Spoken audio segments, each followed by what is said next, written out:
ఈరోజు Sridhar MPPS జూలూర్ SGT. నేను తెలుగుపై భాషాంశాలకు సంబంధించినటువంటి టీఎల్ఎం తయారు చేసుకురావడం జరిగింది. ముఖ్యంగా ప్రైమరీ సెక్షన్లో మనకు కావాల్సిందంటే ఫస్ట్ వర్ణమాల అనేటువంటిది ముఖ్యమైనది. అయితే ఈ వర్ణమాలలో భాగంగా ఫస్ట్ ఈ వర్ణమాల శానలైజర్ అనేటువంటిది ఒకటి తయారు చేశాను. దీంట్లో ఆసక్తికరంగా విద్యార్థులకు ఆసక్తికరంగా ఉండడం కోసము ఇది తయారు చేయడం జరిగింది. దాన్ని ఏంటంటే మనకు ఈ అక్షరాలతోటి విద్యార్థులకి గుర్తించడం అనేటువంటిది జరుగుతుంది అన్నట్టు. ఈ అక్షరం లా అనేటువంటి అక్షరాన్ని చూపించి విద్యార్థులకు దాంట్లో చూపించమంటే చూపిస్తారు. అలాగే ఈ అక్షరాల ద్వారా ఒక సరళ పదాలను ఏర్పాటు చేయడం జరుగుతుంది.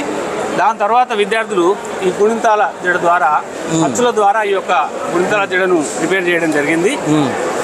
దీని ద్వారా విద్యార్థులు ఈ యొక్క సరళ పదాలు తర్వాత గుణింత పదాలు అనేటువంటివి దీని ద్వారా నేర్చుకుంటారు. దీంట్లో సరళ పదాలు వస్తాయి, తర్వాత గుణింత పదాలు, తర్వాత ఒత్తు పదాలు, సున్నా పదాలు, నామవాచకం, సర్వనామం, విశేషణం, క్రియ, భాషకు సంబంధించినటువంటి అన్నీ రావడం జరుగుతుంది.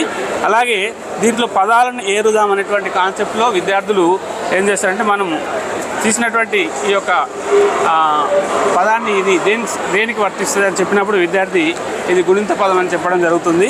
అలాగే విద్యార్థులు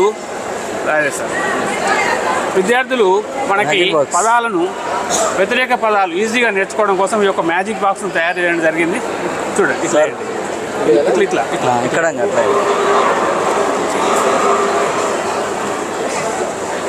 పగలు వేస్తే రాత్రి ఆపోజిట్. తెలుపు వేస్తే నలుపు పడదు. అలాగే ఇంకా ఏంటంటే పిల్లలు ఈ యొక్క ఏకవచన బహువచనాలు కూడా ఈజీగా నేర్చుకోవడం కోసము ఈ యొక్క కాన్సెప్ట్ ఉపయోగపడుతుంది. లెక్కలు అనేసిండు.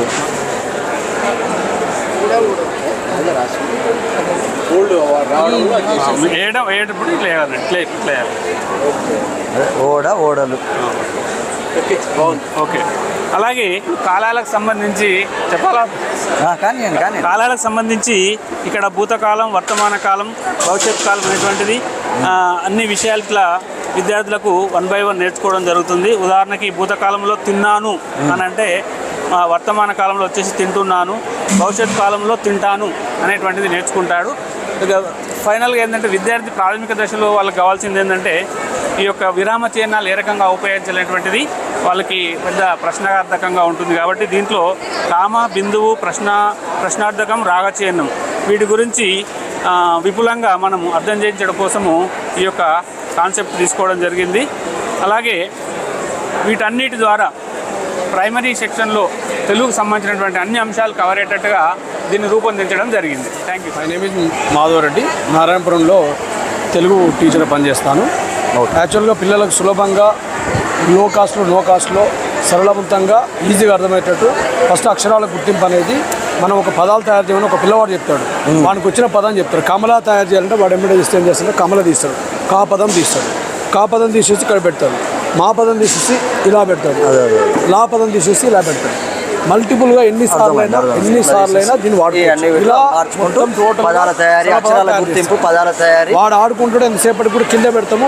పిల్లవాడు పదం చెప్తున్నాడు, ఒక పిల్లవాడు తయారు చేస్తాడు. మళ్ళీ యాస్ట్రీస్గా వాడు పెట్టేసి వెళ్ళిపోతాడు. ఇంకో పిల్లవాడు ఇంకో పదం చెప్తాడు. ఇలా తరచుగా ఫ్రీక్వెంట్గా దీన్ని వాడుకుంటాడు. నా ఏమైందంటే ఇంకా సరళంగా ఒకేసారి క్లాస్ రూమ్లో ఎఫెక్టివ్గా ఒక లెసన్ చెప్పేటప్పుడు ఎలా అంటే ఒక తబలా లెసన్ చెప్పాలి. తబలా అనేది మనం ఇలా మ్యాప్లో చూయించుకుంటూ దానికి సంబంధించిన అక్షరాలను గుర్తింపు చేసుకుంటూ అదేవిధంగా తా అక్షరాన్ని పరిచయం చేస్తాం. దానికి సంబంధించిన పదాలు తా మీద తల, నెక్స్ట్ తా మీద తల అనే తా చూపిస్తాము, తల అనే అక్షరం చూపిస్తాము. నెక్స్ట్ వచ్చేసి ఉడత అనే అక్షరం చూపిస్తాము. ఉడతలో ఏముంటుంది మనకు, ఉడతలో తా అనే అక్షరాన్ని వాడు గుర్తింపు చేయాలి. ఉడత అనే పదం ఉంటుంది. ఆ నెక్స్ట్ ఏంటి, ఉడత అనే పదాన్ని పరిచయిస్తాం. ఫస్ట్ బొమ్మను చూపిస్తాము, తర్వాత ఈ పదాన్ని చూపిస్తాం. అదేవిధంగా చూపిస్తాం. ఇదేంటిదని అడుగుతాం. పిల్లవాడు బల్లి అని చెప్తాడు. బల్లి అని చెప్పిన తర్వాత ఆ పదాన్ని పరిచయం చేస్తాం. బా అనే పదాన్ని హైలైట్ చేస్తాం. ఆ తర్వాత ఇదా బల్ల అంటే మన ఎన్సీఆర్టీ నామ్స్ ప్రకారం ఏంటంటే పదజాలం పైన మనకు విస్తృతంగా పట్టు రావాలంటున్నారు. ఇదే విధంగా మొత్తం టోటల్గా మనము ప్రతి అక్షరానికి సంబంధించి ప్రతి పదానికి సంబంధించి రీయూజబుల్ గా మంచి ఈ రీయూజబుల్ గా ప్రతి ఒక్క పిల్లవానికి తీసుకొని అర్థమయ్యేటట్టు ఆడుకునేటట్టు ఇలా ప్రతి అక్షరానికి ఆ ఉందనుకోండి ఆ అనే అమ్మ ఆ అక్షరం చూపిస్తాం. తర్వాత ఇలా అక్షరాలు దేని దానికి డిఫరెంట్గా పరిచయం చేసుకుని 100 పదాలు మన ఇష్టం వచ్చినట్టు యాడ్ చేసుకుంటూ పోదాం. ఫస్ట్ సరళ పదాలు చేస్తాం, తర్వాత సున్నా పదాలు చేస్తాం, తర్వాత గుణిత పదాలు చేస్తాం. ఇలా దాన్ని లెవెల్ పెంచుకుంటూ ఏ లెవెల్ నుంచి వెళ్ళి సి లెవెల్ ప్లస్ మల్టీగ్రేడ్గా వాడేటట్టు ఇవన్నీ కూడా టోటల్గా చేస్తాం. అదేవిధంగా ఏంటంటే మన పీడిఎఫ్ బుక్ నుంచి మనం ఒక పదాన్ని ఒక లెసన్ చెప్పేటప్పుడు ఎంత ఎఫెక్టివ్ చెప్పాలంటే దీని పీడిఎఫ్లో కొద్దిగా లైట్గా దీనికి 15 రూపాయలు దీనికి 15 రూపాయలు ఖర్చు పెట్టాం అనుకోండి పీడిఎఫ్ వస్తుంది. పిల్లవానికన్నా క్లాస్ రూమ్లో దూరంగా ఉన్న చూసుకుంటూ ఆ పద్యాన్ని పాడిపించవచ్చు, దీంట్లో ఉన్న పదాలను చెప్పించవచ్చు, వాళ్ళతో మాట్లాడేయచ్చు. ఇలా విస్తృతంగా మనము ప్రతి అక్షరాలు వాటిని చేయడం ప్లస్ అదే మన బుక్లో ఉన్నటువంటి దాన్ని కూడా పీడిఎఫ్ తీయడము, వాళ్ళని గుర్తింపు చేయడం, మాట్లాడించడం, లో కాస్ట్ నో కాస్ట్లో హైటెడ్ చేయడం. ఇలా సరళవంతంగా తక్కువ కాస్ట్లో మీరు ఏ విధంగా చింతగింజలు మల్టీగా వాడుతుంటారో దీని పిల్లవాడు ప్రతిరోజు వాడు ఎంతసేపు వాడినా కూడా లో కాస్ట్ కేవలము ఫ్రీగా దొరికే అట్ట ముక్క ఫ్రీగా దొరికే ఒక దాన్ని మనం చేసి కలర్స్ వాళ్ళతో కలర్స్ ఇస్తాం. మళ్ళీ విద్యార్థులకు ఇచ్చినా విద్యార్థి వాడుకుంటూ వందల కార్డ్స్ ఇలా తయారు చేయడం, రోజుకో 10 కార్డ్స్ ఇలా రోజుకో 10 కార్డ్స్ తయారు చేయడము, యూజ్ చేయడము, వాడు భద్రపరచుకున్నాడు అక్కడ వేసినా కూడా ఖరాబ్ కాదు. Low cost and no cost class engage కూడా అవుతుంది. మనకి ఎప్పటికి కూడా పర్మనెంట్గా పిల్లవాడు అడుగుతాడు, వాడు కూర్చుంటాడు. 50 మంది పిల్లలు కూడా కనిపిస్తుంది, అంతవరకు విజిబుల్లో కనిపిస్తుంది. అది నా లక్ష్యం సార్. ఖచ్చితంగా. Myself Savita, I'm EV's teacher. I'm from MPPS Narayanpur Mandal, Doctor. Okay, sir. So today I'm going to explain about the functioning of the heart. Okay. So this is the 5th class and it is also related to the 4th, 3rd. Every student can understand. Okay. So how they food eat and how it will be supplied to overall the body. Okay, sir. So here how the heart is functioning.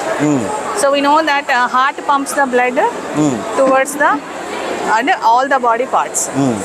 So ఇక్కడ ఏంటంటే student can understand how the blood circulates. Okay.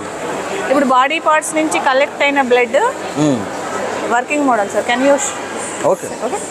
So lower parts from upper parts the blood will collected and send in to the right chambers of the heart. Next and from this blue color why I am showing here, this is the deoxygenated blood. Carbon dioxide percentage is more. Then this deoxygenated blood is supplied through the arteries and sent into the lungs. Okay. So when the air comes inside the lungs, the oxygen will be exchanges here. Deoxygenated blood becomes the oxygenated blood and the carbon dioxide diffuses outside through the nostrils. And now here purified blood will send into the left chamber of the heart. Okay. From upper chamber to lower chamber to the largest artery, aorta. From aorta to different body parts, the purified blood will be sent. Okay. So this is the working model of the heart. Thank you, sir. So that the usage of renewable resources are more. Yes. So after some million years, 100 years, you did not get this. Yes. So what are the alternative? Students can understand. Okay. So we can use that renewable sources, wind energy and solar energy. Here I am showing. So I just shows that. So wind energy, so wind will supplies and that it produces the energy sent into the generators to power grid to power station and power station to houses. Okay. And here street light also will come. Okay. So we can utilize this energy. Okay. And here you can use see that when the solar panels are arranged,